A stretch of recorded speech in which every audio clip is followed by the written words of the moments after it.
The clanking of iron against iron, showering sparks, showed the ultimate in practice, perfection and timing. An unprecedented effort of both the governments simplified the border crossing. The rally crossed the little bridge and entered Myanmar.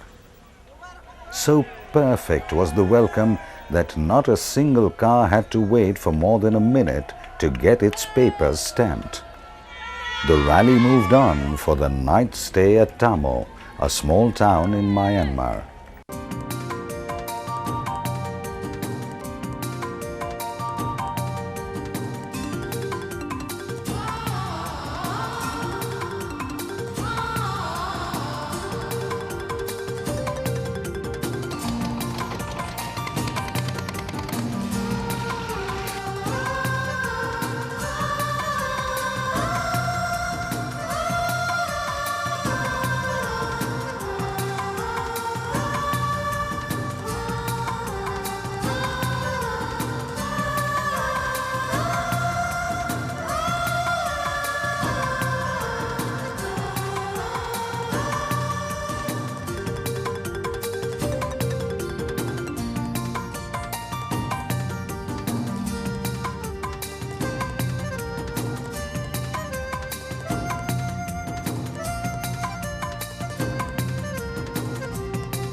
Early next morning, the rallyists assembled for the next leg to Mandalay. It began very well on a lovely road for about 150 kilometers.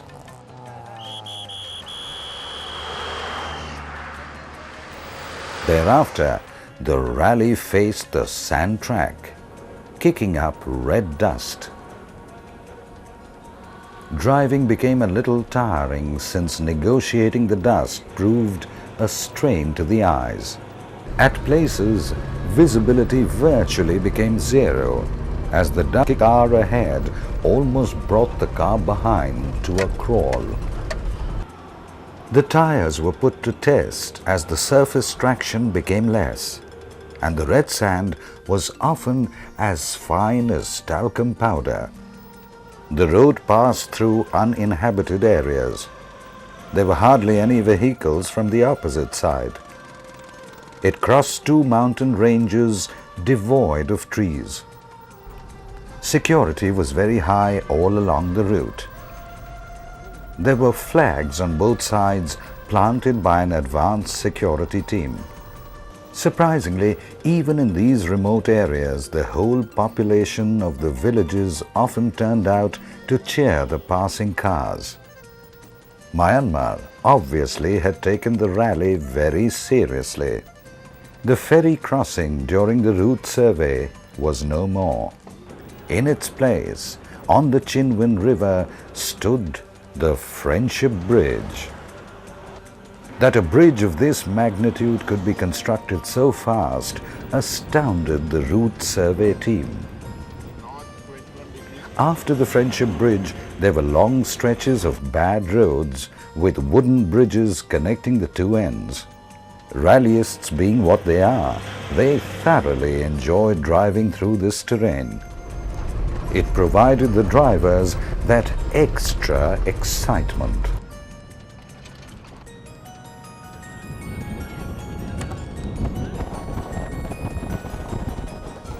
The crowds lining the roads were extremely disciplined and all waved flags. One really wondered whether they were there under some direction or whether curiosity had driven them to see this grand spectacle.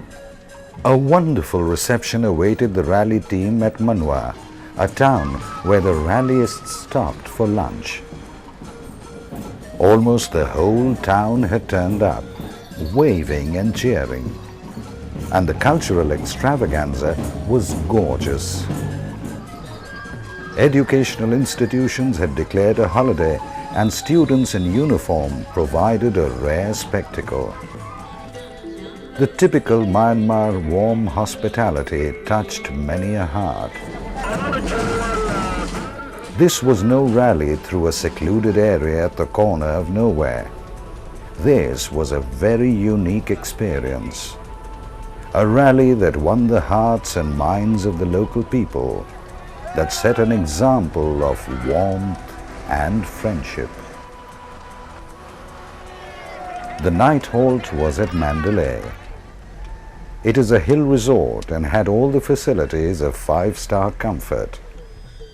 Mandalay is also known as the second capital of Myanmar. Even though the rallyists were tired after a long haul, the poolside dinner and the cultural delight injected a fresh lease of life. On 26 November, the next morning, the local military commander flagged off the rally at 5 a.m. After passing through the town, the rallyists hit the mountain road again. There were roads without parapet walls, and they were driving right into the sun. At the small village of Wangan, the rallyists paused to have breakfast. Villagers in droves had turned out in their best attire.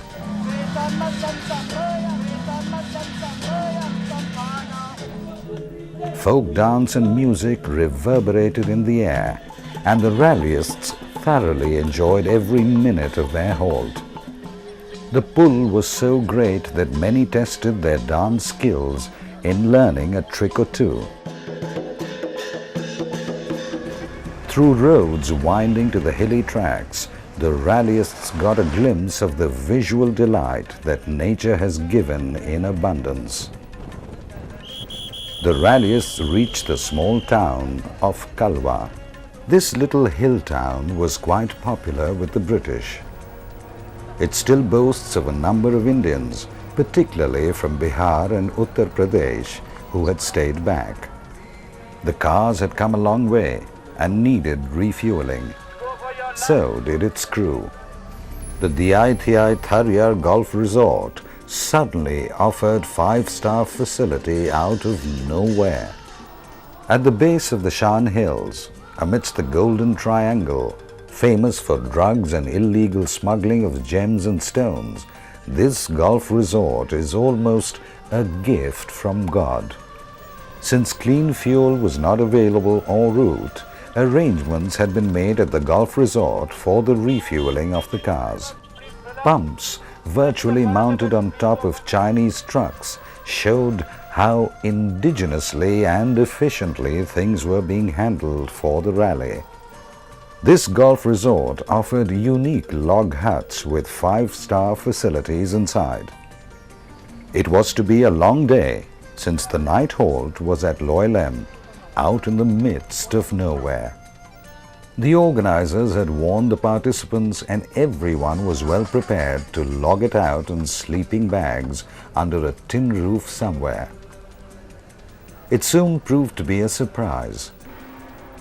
The Government Technical School, a huge building, had been converted overnight, and the Army had done a brilliant job of not only providing a cot for every participant, but it had blankets, hot tea and snacks in the dormitories. As usual, the convoy moved out the next early morning to encounter the dirt tracks of the Shan Hills. At this height, it offered exceptional scenic beauty and a lot of adventure.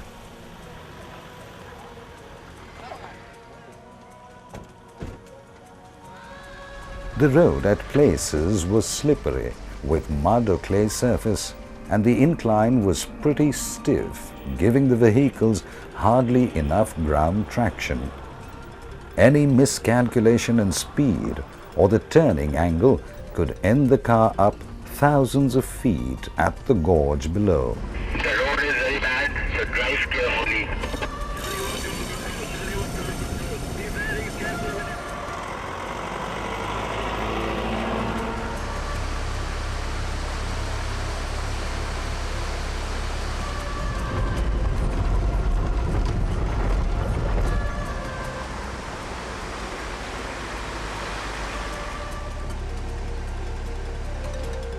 Driving on this treacherous stretch at an average speed of 20 kilometers per hour took over 20 hours. The next stop was at an average height of 5,000 feet. Kunming surprised the rallyists with Indian families hovering around the cars. There were nearly 200 families of the third generation. Most were traders and could speak in broken Hindi.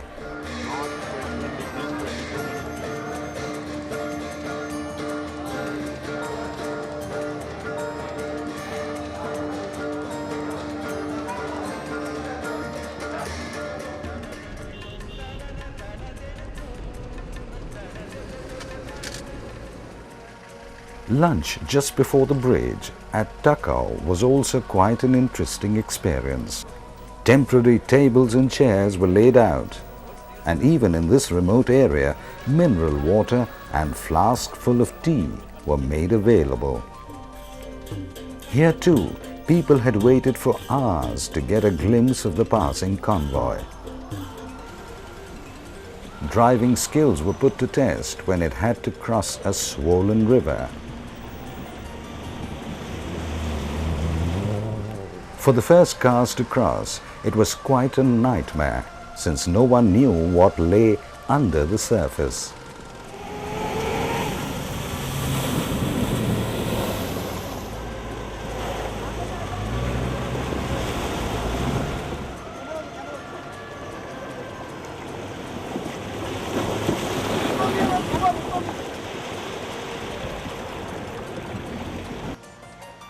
Driving on the next stretch was also a delight for veteran rally drivers. It had all the elements of good adventure. The night halt was at Keng Tung, which the rallyists reached well past midnight. Driving through the mountain path in nearly freezing temperatures, with hairpin bends coming up without any warnings, without any parapet walls, with no lights whatsoever, proved a daunting experience. On 28th of November, the cars were flagged off by a Myanmar military general who arrived in a helicopter at a makeshift starting point in the outskirts of the town. Helicopters hovered above as the highway lay straight ahead, soon going into a mountain range. It is difficult to realize the gradient till you shift gears to keep abreast of the convoy ahead. The rally was nearing Tachilek. We are extremely grateful for all the support, all the help that we have received from the government of Myanmar. Thank you very much, Director General. I'd like to express my gratitude to you and your colleagues, the officials and participants of rally. Good luck and safe journey to your home. Thank you. The border town in Myanmar that crossed over to Mesai in another country, Thailand.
The rallyists had already created history. and had come out with blazing colors. As they crossed over to Thailand, they were welcomed to a wonderful country with a hot lunch. Thailand also had to offer its share of cultural delights.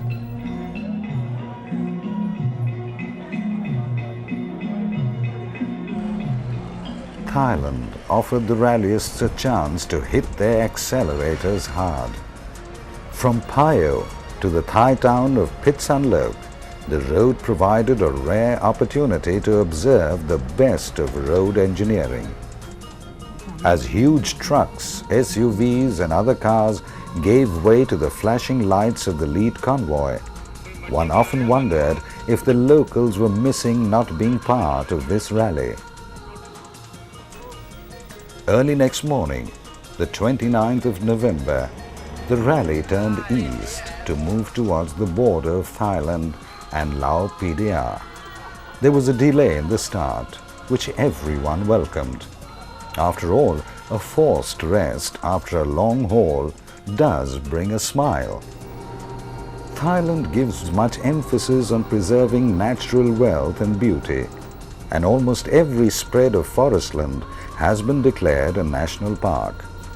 Driving on the superhighways became a great pleasure, and more often than not, co-drivers had to elbow and keep talking to the drivers to keep them away from boredom. One of the cars developed a snag here, and a local garage owner offered to repair it in 2 hours.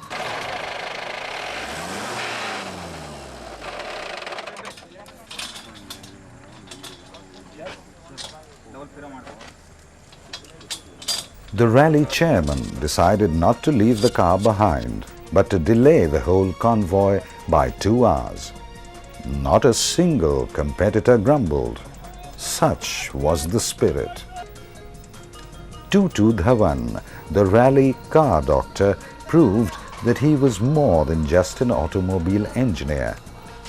During the whole rally, his small team consisting his daughter and some skilled mechanics indeed contributed considerably. It was after 10 p.m. that the rally arrived for its night stop at Nong Khai, a border town besides the Mekong River. As had become the tradition, the reception committee had waited for the rally. The cultural show, along with the dinner, was exquisite.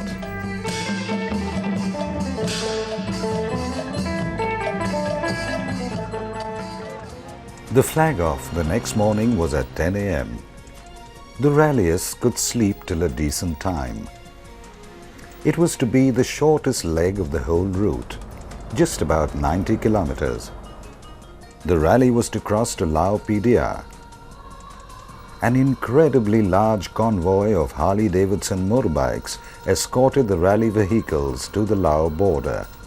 The Harley-Davidson motorbike group was no different from those in the USA, only they were extremely disciplined and very courteous.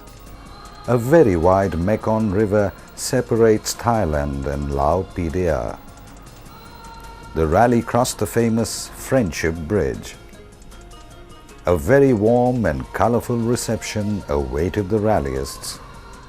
Not only was the Indian ambassador present in person, but also a huge contingent of the Laos PDR government officials had come to receive the rally. Dressed in their traditional costumes, gorgeous silks of various shades and hues, ladies stood along the route and gave the rallyists wonderful photo opportunities.